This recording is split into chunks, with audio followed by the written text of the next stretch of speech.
kuendelea kuwepo. Jina lako na kulitukuza. Asante kwa uaminifu wako Mfalme, katika jina la Kristo. Amen.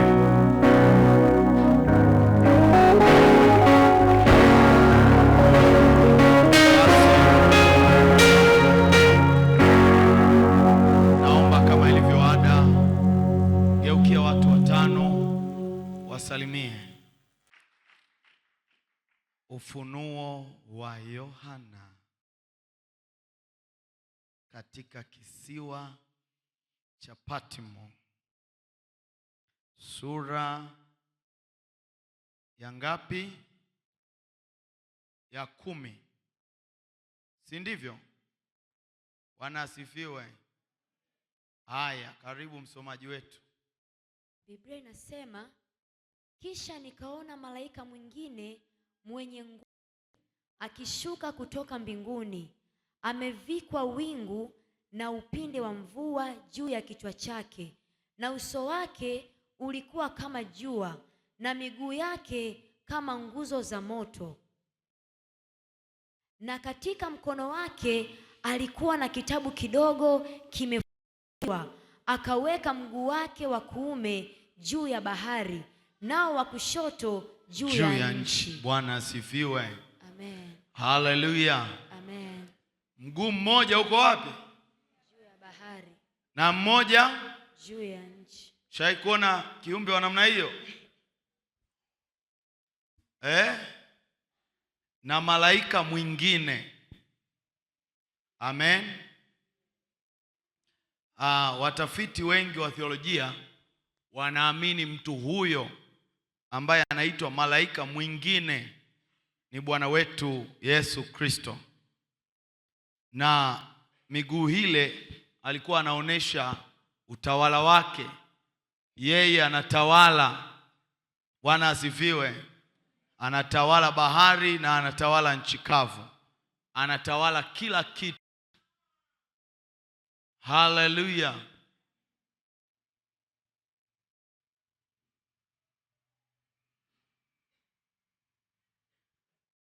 Mstari wa 2. Na katika mkono wake alikuwa na kitabu kidogo kimefunguliwa.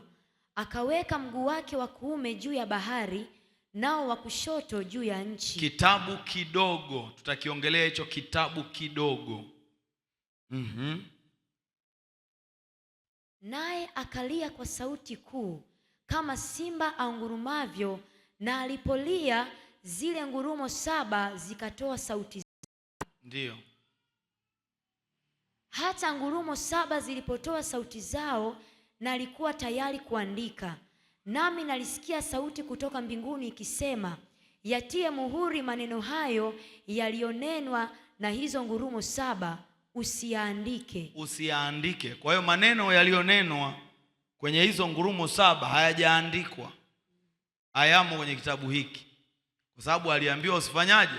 Usiyaandike. Kwa hiyo hayamo, ila kulikuwa na maneno. Tujue tu hivyo. Haleluya. Amen. Tukifika mbinguni tutajua yote. Amen. Amen. Na yule malaika niliyemwona akisimama juu ya bahari na juu ya nchi, akainua mkono wake wa kuume kuelekea mbinguni. Ndiyo. Akaapa, isipokuwa Tumishi. Tumishi, unatuchezeshea. Tuko mstari wa ngapi? Wa 6. Haya, twende. Akaapa kwa yeye aliye hai hata milele na milele, yeye aliyeziumba mbingu na nchi na vitu vilivyomo, na bahari na vitu vilivyomo, kwamba hapata kuwa na wakati baada ya haya. Hapata kuwa na wakati. Alikuwa anamaanisha yeye anaenda kutimiza wakati wote, na baada yake yeye hapata kuwa na nini? Na wakati. Lakini sio kwamba wakati huo huo kila kitu kilikuwa kimetokea. Ni lugha ambayo ilitumika, ambayo hutumika mambo ya ya mbele kana kwamba tayari yametokea. Isipokuwa katika siku za sauti ya malaika wa 7 atakapokuwa tayari kupiga baragumu itakapotimizwa, kama alivyowahubiri watumishi wake hao manabii.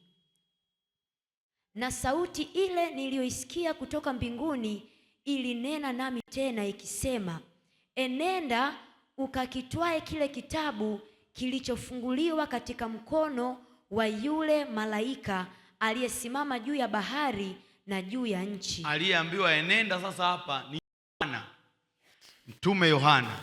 Nenda kachukue hicho kitabu.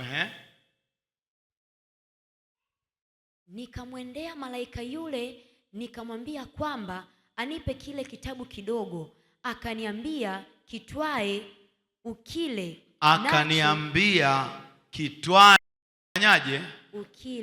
Ukile.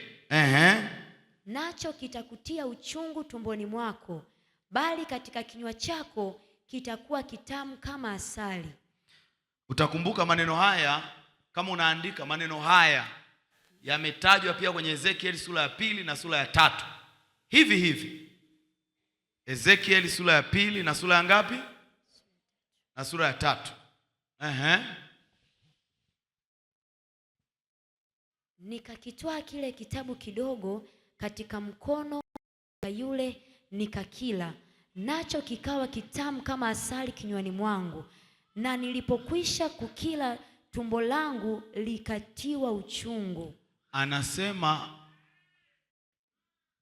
imekupasa ukile, kinywani mwako kitakuwa nini?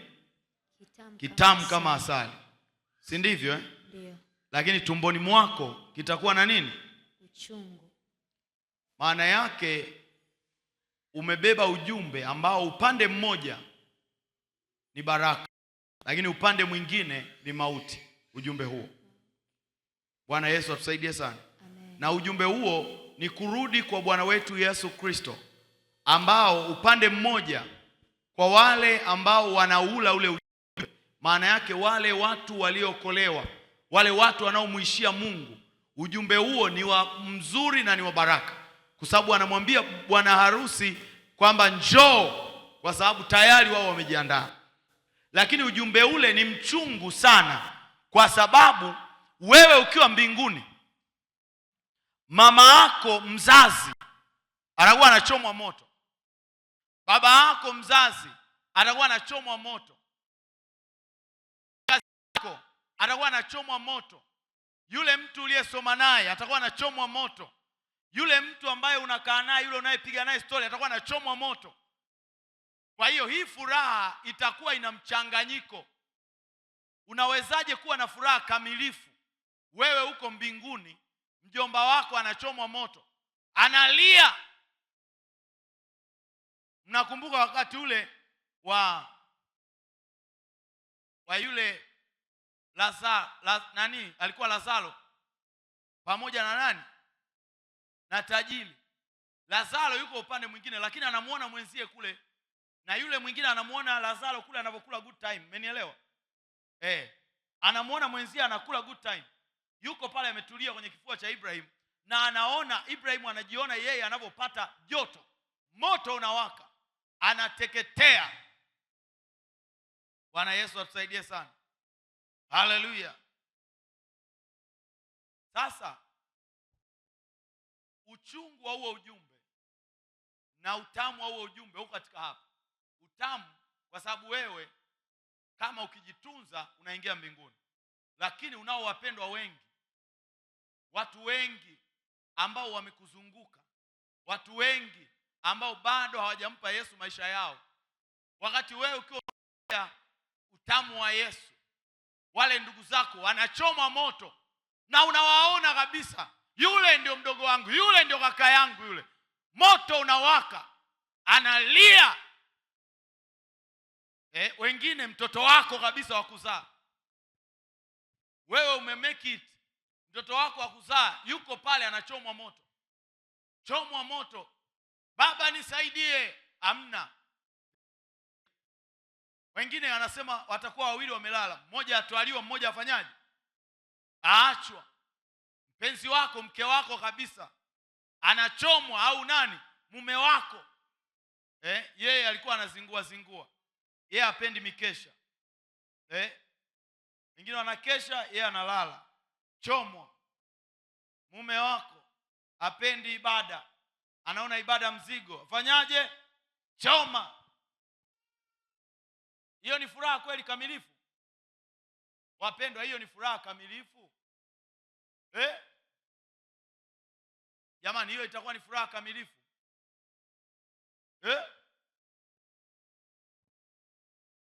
Mwenzi wako anachomwa, yule unayempenda anafanyaje? Alafu wewe uko mbinguni peke yako, unaning'inia hivi peke yako. Wale kuzunguka wote unaowapenda wote wako jehanamu.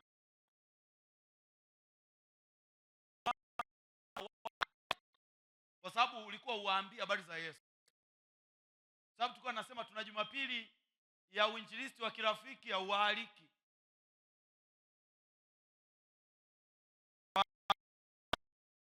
Waalike basi tuwasemeshe neno la Bwana. Wewe unawaacha wanachomwa, wewe umeenda mbinguni peke yako, wengine wamechomwa. Wengine watachomwa kwa sababu hatufanyi ibada za familia. Ibada za familia zingeamsha nia zao, familia zingeamsha kiroho chao, ibada za familia zingeamsha ile jitihada yao ya kumpenda Bwana. Lakini tunachagua kwamba tulale tu, haya mambo ndio business as usual. Mbinguni utapata raha gani kama ndugu zako wanaenda jehanamu, ndugu zako wanateketea, ndugu zako wanachomwa? Wewe raha hiyo utaitoa wapi? Raha ni kwamba wewe tu hauchomwi, ndugu zako wanafanyaje? Ndio maana wapendwa, tunasema uinjilisti ni critical issue. Unapowaambia watu wengine habari za Yesu, ni sehemu pia ya kufanya wewe uwe na furaha kule unakokwenda mbinguni. Furaha yako inategemea na wewe umeenda na wale watu unaowapenda.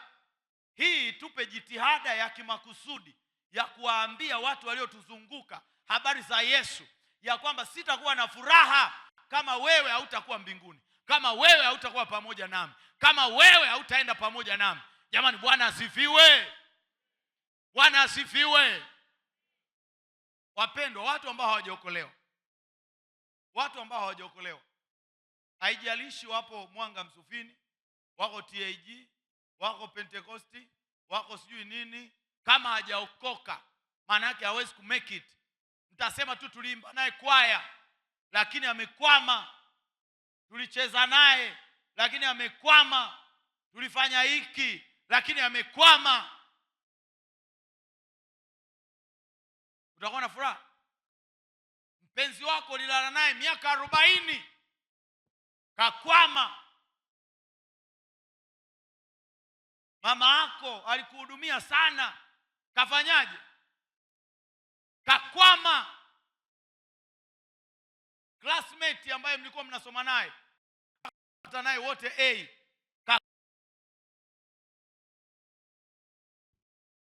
wakaniambia, imekupasa kutoa unabii tena ya watu na taifa na lugha na wafalme wengi. Manake hapo walikuwa wanaelezea kule Yohana alivyotoka Patmo, alipata muda pia wa kueleza watu habari za Yesu. Tuendelee. Lakini pia habari za Yesu zinaelezwa pia kwenye Biblia yote, ni habari zinazoongelea kuja kwa Yesu na wokovu unaopatikana katika Kristo Yesu.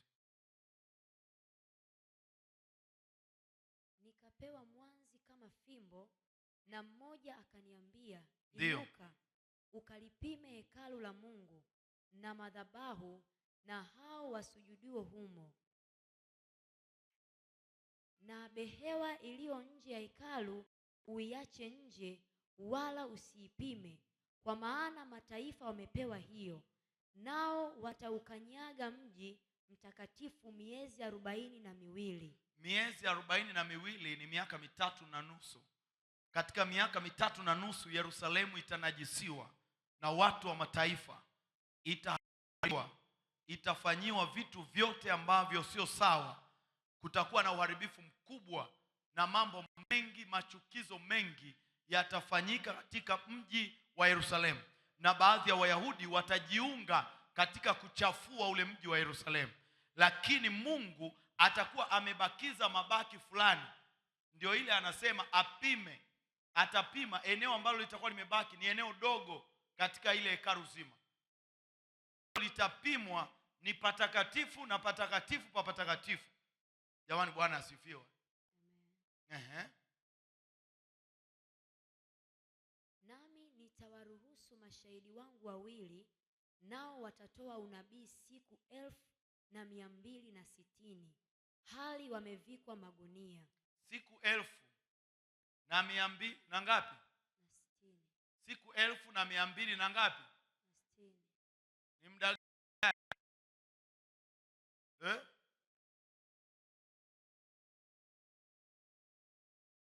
gani hesabu? Watatoa. Sasa hapa wana theolojia wana mitazamo miwili juu ya hao watu watakaohubiri. Na hao watu watahubiri wakati wa dhiki kuu, na specifically watakuwa wakihubiri katika taifa la Israeli, na wao ndio watakaochangia Israeli, wale watu ambao ni mabaki, waweze kumrudia Yesu. Hao watu wawili, Bwana atusaidie sana. Naam.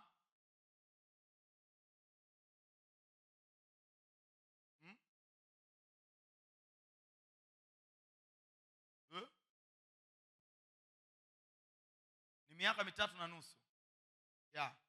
Maanake kuna muda wanasema miezi 42, kuna siku hapa wameamua wataje siku, lakini ni hasa ni ile miaka ile 3.5. Si mnakumbuka kipindi cha dhiki kuu kimegawanywa katika vipindi viwili, miaka 3.5, miaka 3.5. Hawa watahudumu katika moja ya ile nusu kwa ajili ya kuwavuta Israeli warudi kwa muumba wao. Wamevikwa nini? Magunia. Hao ndio ile mizeituni 2 na vile vinara 2 visimamavyo mbele za Bwana wa nchi. Ndiyo. Na mtu akitaka kuwadhuru, moto hutoka katika vinywa vyao na kuwara adui zao. Na mtu akitaka kuwadhuru, hivyo ndivyo impasavyo kuuawa. Hawa watu katika ule muda ambao wamepewa agizo la kuhubiri, yeyote atakayetaka kuwadhuru, yeye ndio atakayedhurika. Hii inatuambia ya kwamba Mungu akikutuma sehemu na Mungu akikuagiza kazi, yeye Mungu ndio analo jukumu la kukulinda mpaka uikamilishe ile kazi. Hakuna mtu aliyetumwa na Mungu na akadhurika kabla ya muda ulioamliwa. Yaani mtu hana mamlaka juu ya uhai wako kabla ya wakati wako. Hakuna yeyote anayeweza kuwa kabla ya wakati wako. Hauwezi kufa kabla ya wakati wa kusudi lako kukamilika. Jamani, Bwana asifiwe.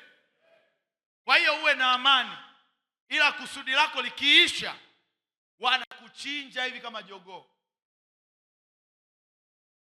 Uhitaji kuogopa kufa. Nisaidie kumwambia jirani yako uhitaji kuogopa kufa. Maana ukiwa ndani ya muda wako, unatunzwa na nguvu za nani? Za Mungu.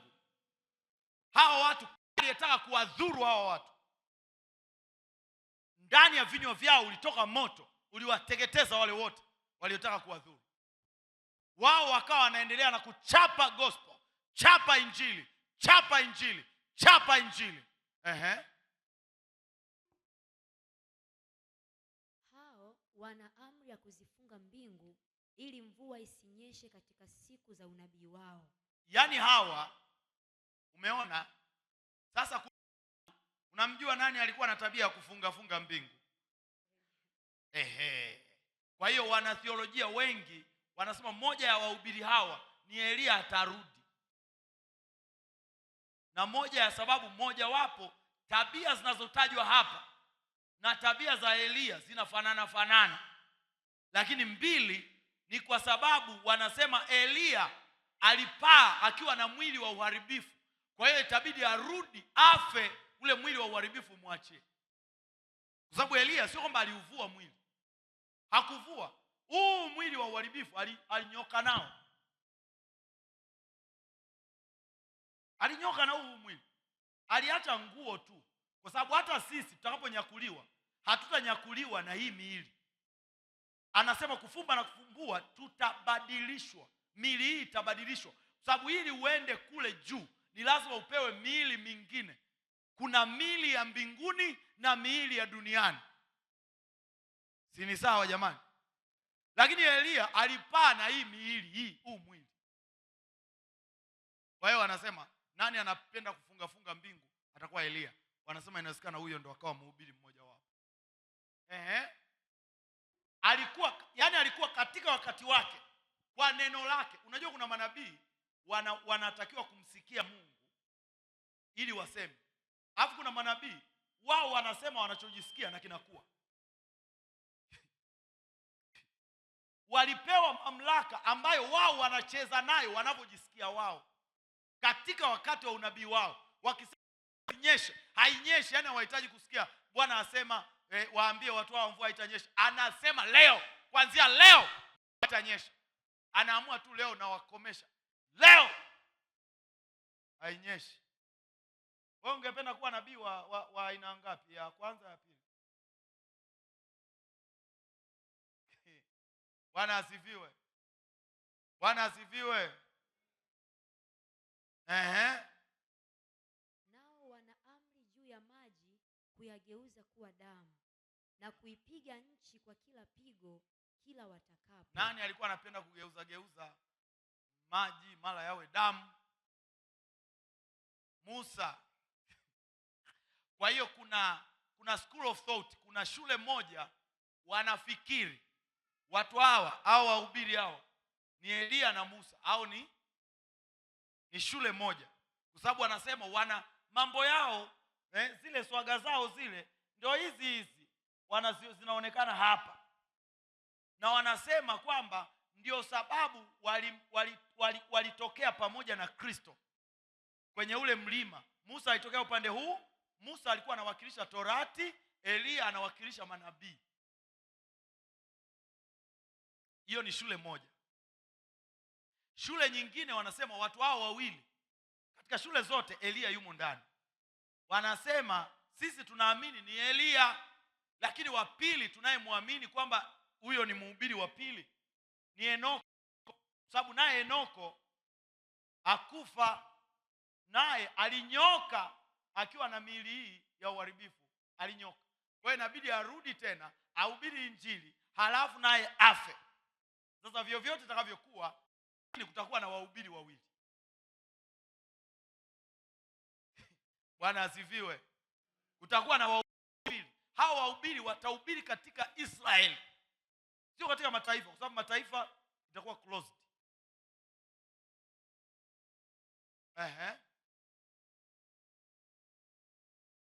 Hata watakapomaliza ushuhuda wao. Yaani wana ule ujumbe ndani yao. Wakimaliza ule ushuhuda, ujumbe wa uinjilisti unaitwa ushuhuda. Ndio wasa mshuhudie mtu mwingine habari za Yesu, si ndivyo? Wakimaliza, kuna ukomo wa kumaliza ule ushuhuda wao. Wakimaliza ule ushuhuda wao, na ulinzi wao unakuwa umeishia hapo. Ukimaliza kazi yako, na ulinzi wa Mungu unakuwa umeishia hapo. Ukimaliza kusudi lako, na ulinzi wa Mungu unakuwa umeishia hapo. Kwa sababu hata ukiendelea kuishi, unaishi kufanya nini? Kwa sababu tunaishi kwa kusudi la Mungu. Wapendwa, usipambane sana. Mimi nataka sijui miaka 500 iweje. Unafahamu kuna watu wanaishi miaka 90, lakini anaishi miaka 99 au 100, lakini miaka 30 yote ya mwisho alikuwa anabebwa, anapelekwa, anabebwa. Wangapi nataka mbebwe, unapigwa, unatolewa nepi, unavalishwa pampers. Wangapi mnataka mzeeke mpaka hivyo, mpaka wote walaani, waseme kwa kweli tuhurumie, tunafilisika? Wangapi mnataka kuishi umri huo? Watoto wako wote wawe wanagawana, wanapigiana simu. Mtoto wa kwanza anakuambia, jamani nimempandisha mama kwenye basi, ndio anakuja na ninyi mtusaidie kuuguza. Wanauguza, wanauguza, wanahisi nyumba yote inanuka mavi na mikojo ya mama yao. Wanasema jamani wa pili anampigia mtoto mwingine, namtuma sasa, nampandisha, ndio anakuja. Mwambie ni haya maisha mazuri ukiwa na nguvu, una uwezo wa kujihudumia. Unajua ni karaa, watu wanaanza wanakuvua nguo, wanafanya nini, wewe unasema tu mimi nilikuwa nataka niishi maisha miaka 120. Alafu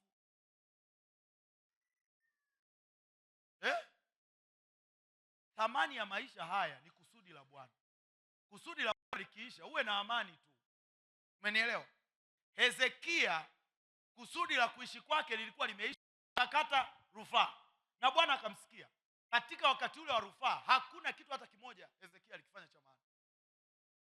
Zaidi alizaa mtoto anaitwa Manase, alikuja kuwa mfalme wa hovyo kabisa Israeli. Soma historia, yule mtoto aliyezaliwa wakati ule, wakati wa nyongeza.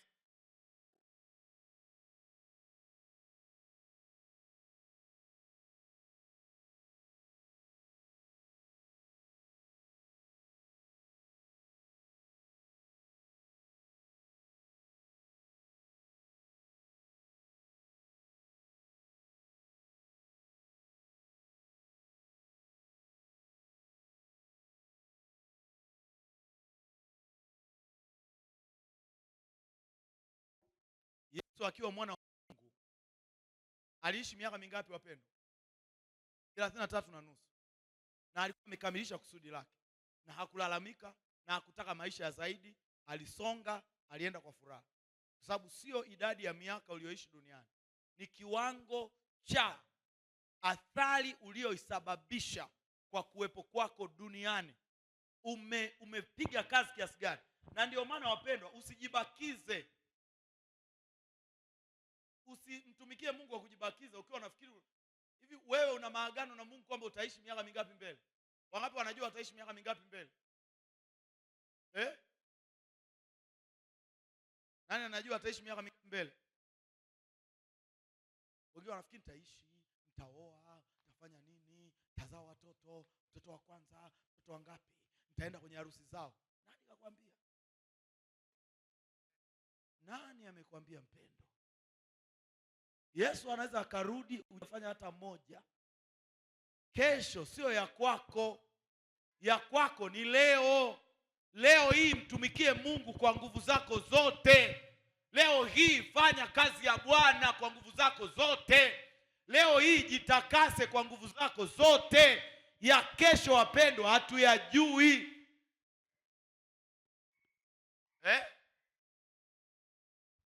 Winners, amjui ya kesho. Sawa? Ichape kazi. Chapa kazi. Yaani kila siku iwe unasema hata leo nikihitimisha maisha yangu, kwa kweli sitakuwa na lawama mbele za Mungu. Wangapi wanaweza kusema hilo neno mbele za Mungu wakiwa na amani tele? Kwamba hata leo nikihitimisha sidaiwi, niko vizuri, bado kafaili kangu kamenoga kule mbinguni. Nyosha mkono juu. Mmoja. Wengine wanasema faili lina madeni. Faili linadaiwa kazi. Wana vipolo, faili lina vipolo. Hata watakapomaliza ushuhuda wao, yule mnyama atafanyaje? Atafanya vita nao. Naye atawashinda na kuwaua. Baada ya kuwa wamemaliza ushuhuda wao, yule mnyama atatoka kuzimu, atafanya vita, alafu atafanyaje? Atawashinda na kuwaua.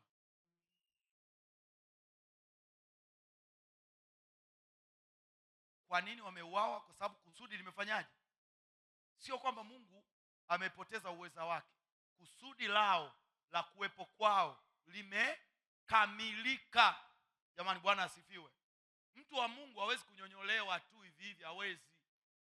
Anaishi kwa kusudi, anakaa kwa kusudi, yupo kwa kusudi. Wakati ule wa kusudi la Bwana, lile kusudi la Bwana ndio linalolinda maisha yake. Jamani, Bwana asifiwe. Sio rahisi kujilinda wewe nje ya kusudi. Ukiwa nje ya kusudi lako, na uhai wako unakuwa pia changamoto. Umenielewa? Na kuna watu wanalazimishaga kusudi lao limeisha, wanalazimisha waendelee. Wanapataga machangamoto chungu mzima. Machangamoto chungu mzima. Lazima ujue. Unajua, lazima wanakuambia mtu mwenye hekima anajuaga mlango wa kuingia na anajua lini atoke. Don't overstay anywhere. Umenielewa watafuta Bwana Yesu? Mimi natakiwa nijue lini natakiwa niingie Mwanga Msufini, lini nitoke. Na nikitoka niende wapi? Usikae tu sehemu kusudi limeisha wewe unang'ang'ana. Hapana. Bwana Yesu atusaidie sana. Wakawaua. Mstari unaofuata. Na mizoga yao itakuwa katika njia ya hao watu walihubiri ujumbe mgumu na mzito sana. Walipokufa ilitoka amri wasizikwe. Mizoga yao yani waoze, yani walisema, yani watu wakomeshe. Walijifanyaga wa kiroho, wa roho tuwakomeshe. Hawakuzikwa. Umeelewa? Na mizoga yao itakuwa katika njia ya mji ule mkuu uitao kwa jinsi ya roho nini? Sodoma. Na nini? Na Misri. Tena ni hapo Bwana wao aliposulubiwa. Bwana alisulubiwa Sodoma? Bwana alisulubiwa Misri? Wanaongelea Israeli. Kwa jinsi ya roho, inayoitwa kwa jinsi ya roho hiyo ni nini? Kwa jinsi ya roho, kwa sababu ya uovu utakaokuwa umefanyika kwenye Israeli, itatolewa jina lake. Kwenye roho itakuwa inafananishwa, kwa sababu ya ghadhabu ilivyopanda, itafananishwa na Sodoma na itafananishwa na Misri iliyowatesa watakatifu wa Mungu.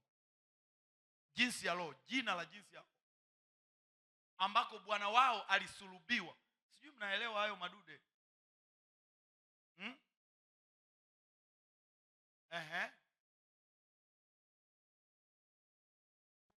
Na watu wa hao jamaa na kabila na lugha na taifa waitazama mizoga yao siku 3 unusu, wala hawaiachi mizoga yao kuwekwa kaburini. Iliwekwa, wakapiga panda. Jamani, wale watu waliokuwa wanashusha tu moto hivi, wanasema leo mvua isinyeshe, mara wanasema sijui vyula, mara nini, waangalieni tumeshawakomesha. Mizoga yao iko pale kwenye uwanja wa nani? Uwanja wa mpira wa Kigoma unaitwaje? Tanganyika. Kwa hiyo wangeweka hiyo maiti pale Tanganyika, inakuwa kama tamasha. Jamani, ukipata muda nenda kawaangalie. Tumewaambia mambo haya ya ulokole haya yana tija. Waangalieni wale, tushashughulikia. Kaangalieni siku 3 na nini? Na nusu. Unajua kuna watu wapendwa, lengo lao kubwa la kuwepo kanisani ni ili wazikwe siku wakifa. Ndugu yangu, hata usipozikwa kama ni wa Mungu ni wa Mungu. Hata ungezikwa na tarumbeta, tukabeba na spika zote, tukakodi na zingine, tukaita na kwaya na waimbaji binafsi, tukala na pilau, tukafanya nini, kama sio wa Bwana sio wa Bwana. Usihangaike na watu watakuzika wangapi. Hata kama ungeachwa, hawa ni mashahidi wa Mungu. Wameachwa bila nini? Bila kuzikwa. Hawaingii mbinguni kwa sababu hawajazikwa, kwa sababu hamna tarumbeta, kwa sababu watu wa Mwanga Msufini hawajahudhuria mazishi. Hamna.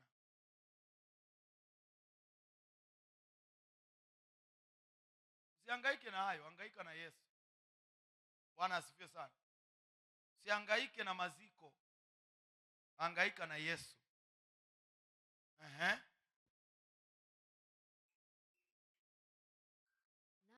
Kao juu ya nchi wafurahi juu yao na kushangilia. Kwa sababu ni waovu. Yaani waliposikia kulikuwa na furaha kubwa sana. Kubwa sana, kwa sababu wao waliziona zile adhabu zilizotolewa na wale wahubiri kama ni adhabu zao na sio adhabu ya Bwana. Umenielewa? Hawakutafsiri ya kwamba yale mapigo, hao watu walifanya vitu, waliamuru mapigo mengi yashuke. Bwana atusaidie sana.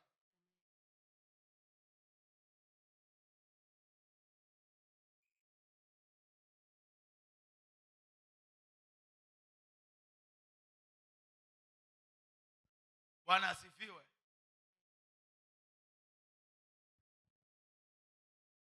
Haleluya. Kwa sababu ya kufa kwa mashahidi wa Mungu, wale wanaoishi juu ya nchi watafurahi sana. Watafurahi nini? Alafu nini kitakachofuata? Watapelekeana na nini? Zawadi. Wewe ushawahi kufa watu wanapelekeana zawadi kwamba umekufa? Jamani, wamekufa. Hey, mimi nakuletea kitenge. Yule aliyetutesa hatimaye Mungu ni mwema, amekufa. Twendeni pati. Watu wakifanya hivyo, wewe unajihisi kama vile ulikuwa mtu mbaya? Hamna. Inawezekana wao ndio watu wabaya. Walikuchukia kwa sababu ya kuwa mwema. Unapeana na zawadi. Fikiria wewe umekufa. Sasa shida, unajua shida nyingine tunahangaika. Hivi ukifa hata wakiwa wanapeana zawadi unawaona? Mnaona tunahangaika na vitu ambavyo havina hata tija. Wanapeana zawadi, wanashangilia, unawaona? Wakilia unawaona? Huwaoni. Uko busy na Bwana. Lakini ndio mambo ambayo yanatutoa roho, eti watu wanizike. Na kwanza siku hizi watu hawasikitiki kwa. Si ndivyo? Watu wanashona mpaka sale.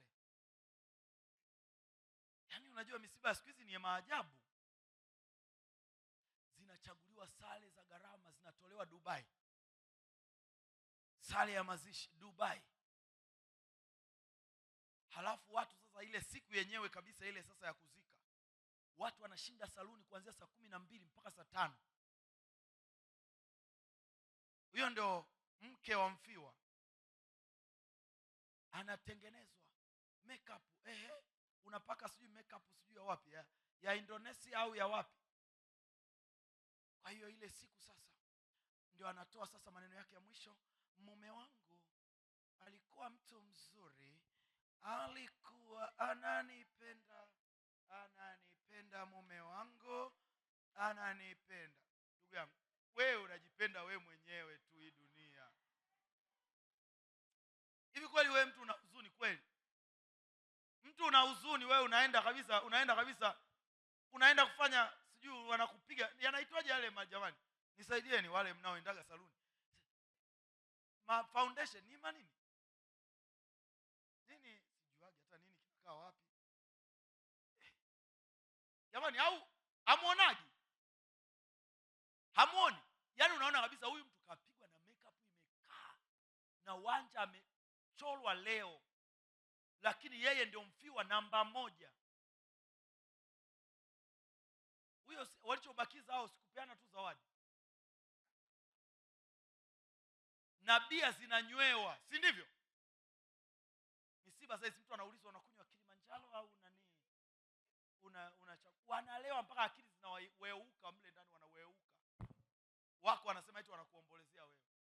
Ndugu yangu, jiombolezee tu wewe mwenyewe. Jisikitikie wewe, nyosha njia zako na Bwana Yesu, inatosha. Watakayofanya huku wanadamu waachie wenyewe. Usihangaike nayo sana. Usihangaike. Watu wala wasikitikagi sana. Umeelewa? Watu wasikitikagi sana. Nitakusaidia. Watu hawasikitiki sana. Unajua watu wanafanya fahari. Ni kama harusi za sasa. Watu wanataka picha, sio harusi. Hivi mnafahamu siku hizi watu wanafunga ndoa, hata hana mpango sana na huyo mume anayefunga naye ndoa. Yeye shauku yake picha. kuposti kwenye mitandao. Mimi niwaambieni, ndio maana mambo hayakai sana siku hizi, kwa sababu watu wanachoangalia nani urefu unafanana. Ni kweli mnafanana urefu, picha zitatoka, lakini wapendwa, humo ndani sio picha hiyo. Hiyo ni ngoma yenyewe kabisa, hiyo ni mchezo kabisa, hiyo sio picha. Watu wanaangalia, yani tulikaa yeye mrefu na mimi namfika hapa, yani tukipiga picha kuna namna, yani tunapendezeana, na msimamizi naye wewe mrefu kama sisi na nini. Ndio mambo ambayo sasa yamewashika watu akili.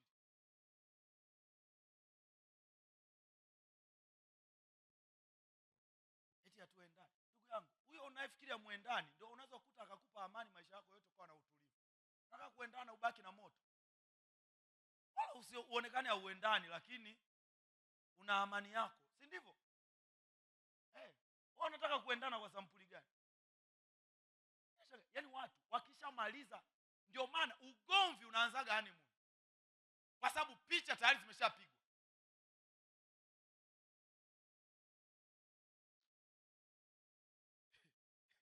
Picha zimeshapigwa. Lengo picha zipigwe, zimeshapigwa sasa. Honeymoon ngoma inaanza.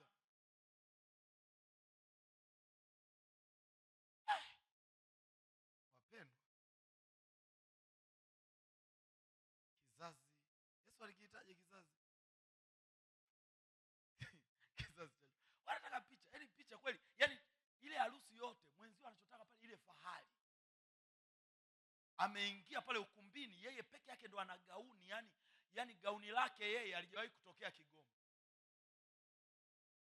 Lina mbawa hivi kama za malaika. Ndugu yangu, kama wewe ni shetani, hata ungevalishwa gauni lina mbawa za malaika, haita kufanya wewe malaika. Wewe ni shetani tu. Kama wewe shetani. Gauni halibadilishi chochote. Watu wanahangaika na mambo ya ajabu sana. Watu nao watapelekeana zawadi wao kwa wao. Kwa nini? Kwa kuwa manabii hao wawili waliwatesa watu wao wakao juu ya nchi. Umeona hiyo mistake? Walidhani wale manabii ndio wanaotesa watu. Kumbe ni Mungu anayewatesa wao. Wale manabii ni vyombo tu. Sio, mnaelewa? Wale manabii walikuwa watumishi tu. Walipaswa waone ya kwamba Mungu ndio anayeachilia mapigo, na wao waombe rehema mbele za nani? Za Mungu. Badala ya kuomba rehema mbele za Mungu, wao wanawachukia wale manabii, na wakifa wanasema jamani, waliotutesa sasa tutapumua. Wamekufa. Angalau chukua na zawadi. Angalau sasa hivi tutapaka na angel faces zitakaa. Wamekufa sasa wale. Hatupumui kidogo tu washatema moto. Tulikuwa hatuna amani.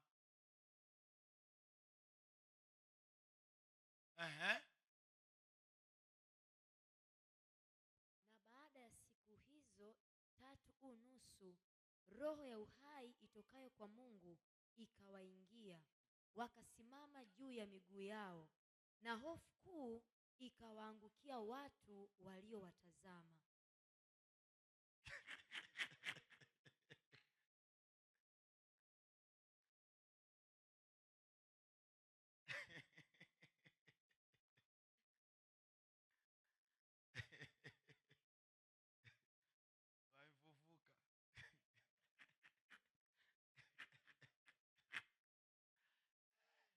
Hivi unajua hawakuwazika kama kuwakomesha, kumbe wanawasaidia ili wafufuke haraka.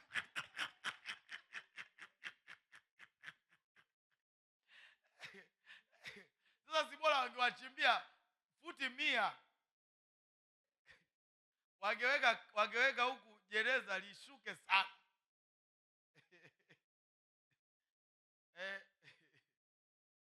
Tuendelee.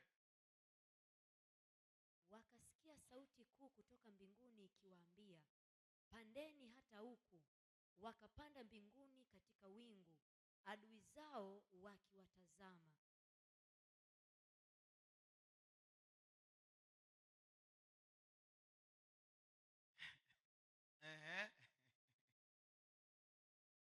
Na katika saa ile palikuwa na tetemeko kuu la nchi, na sehemu ya 10 ya mji ikaanguka.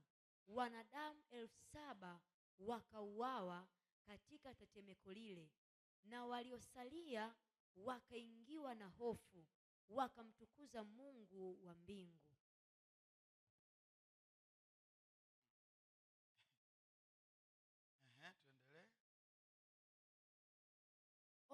pili umekwisha pita, tazama ole wa tatu unakuja upesi.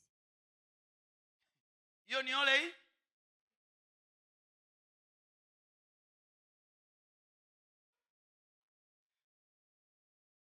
Ole wa tatu unafanyaje?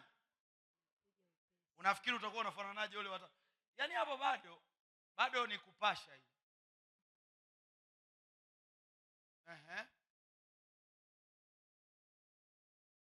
Malaika wa saba akapiga baragumu.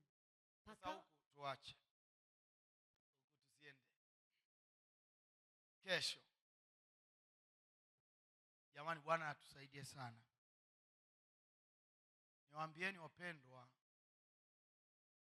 somo hili linafanya mambo makubwa mawili. Jambo la kwanza, linatengeneza awareness, linatengeneza hali ya sisi kuwa macho tena. Jamani, Bwana asifiwe. Kuwa macho tena kwa habari ya tumaini letu katika Kristo Yesu. Hilo ni jambo la kwanza. Lakini jambo la pili, mambo haya unapoyaona na kwamba Yesu anarudi upesi, yakupe ile shauku ya ndani ya kuwafikia ndugu zako, jamaa zako, marafiki zako ambao bado hawajamjua Yesu, kumjua Yesu. Ikupe ile shauku ya kwamba huko mbele hali sio shwari sana. Natamani wanangu wakujue. Aliimba Rehema Simfukwe, si ndivyo? Wimbo ule unaitwaje? Title ya wimbo ni ipi? Na neema yako. Aliimba. Wapendwa, mbinguni tulichokiangalia hapa hakutakuwa sehemu ya furaha sana kama watu wote wanaokuzunguka wote wanachomwa, kasoro wewe tu. Kasoro wewe tu. Ndio maana katika familia, katika jamii, lindaneni, saidianeni, elekezaneni kwa Mungu, msitoane kwa Mungu. Jamani, Bwana asifiwe. Msaidie mwenzio. Ukimwona mwenzio anafanya vitu ambavyo viko tofauti, mwambie mpendwa, achana na haya mambo. Haya mambo ni ya kipagani. Yatakusababisha uingie jehanamu. Yatakusababisha uikose mbingu. Mkumbushe mwenzio kwa habari ya mbingu. Mimi nimkumbushe mwenzangu, mwenzangu anikumbushe. Kumbusha ndugu zako, kumbusha dada zako, kumbusha kaka zako, kumbusha mama yako, kumbusha baba yako, kumbusha anapofanya vitu ambavyo ni tofauti, mkumbushe. Hii dunia inakoma, na ukomo uko wa aina mbili. Kuna kukoma maisha ya kwako wewe mwenyewe. Haujui lini utakoma, haujui lini utamaliza mwendo, haujui lini utahitimisha hii safari, haujui, haujaandikiwa. Mimi nawaambia kwamba unaweza ukalala usiamke. Nani ana garantii kwamba akilala lazima amke? Yupo? Jamani, unajua tukilala ni nusu kaputi ile. Jamani, unajua kulala, yani ukulala tu ile ni nusu mfu. Asubuhi hivi ukifumbua macho ni huruka za Mwenyezi Mungu, ni huruma za Mungu. Kuna siku moja katika milalo yetu hii utalala mazima. Watu watajua umelala. Watashangaa saa 5, saa 6 hauamki. Ndio mwisho umefika. Ndio siku imeisha. Takapoisha wewe utakuwa wapi? Lakini ndugu zako wale unaowapenda, aliimba Rehema Simfukwe, wale ninaowapenda.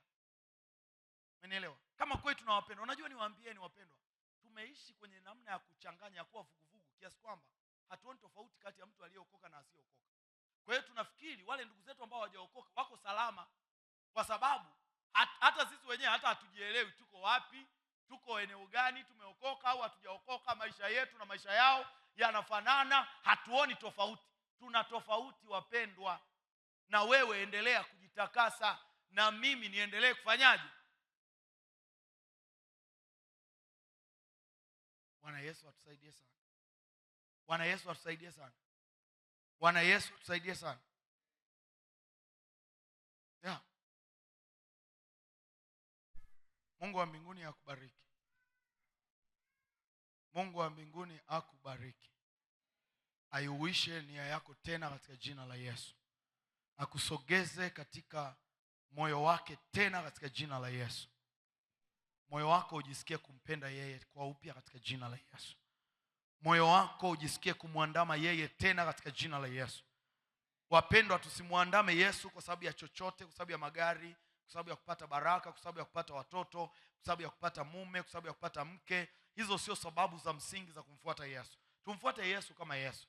Tumfuate Yesu kwa sababu ametuokoa. Tumfuate Yesu na tushangilie ule wokovu wake. Ametutoa katika ghadhabu, ametutoa katika mauti, ametutoa katika kila kitu kisichofaa. Bwana Yesu atusaidie sana. Naomba tusimame.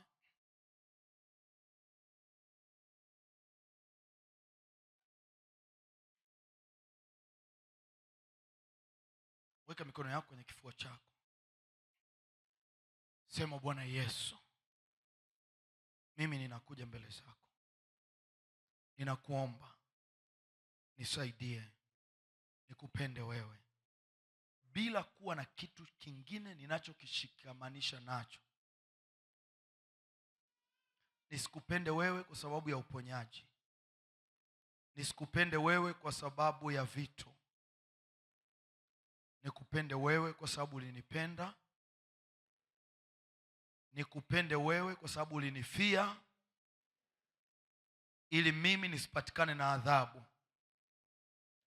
Nisaidie moyo wangu ubaki kwako, nikupende wewe. Na ninakuomba Yesu, ninapokaribia mwisho wangu, kwa rehema na kwa huruma, tengeneza mazingira ya mimi kujiandaa. Nitengenezee namna, nitengenezee uamsho wa mimi kuyajua majira na kutengeneza na kuwa salama mbele zako. Nijalie Bwana niendelee kujitakasa. Ile siku isije ghafla inikute nimejiandaa, inikute niko tayari, katika jina la Yesu. Nijalie nikuishie maisha yangu yote katika jina la Yesu, uliye Bwana na Mwokozi wa maisha yangu. Amen. Mungu wa mbinguni akubariki.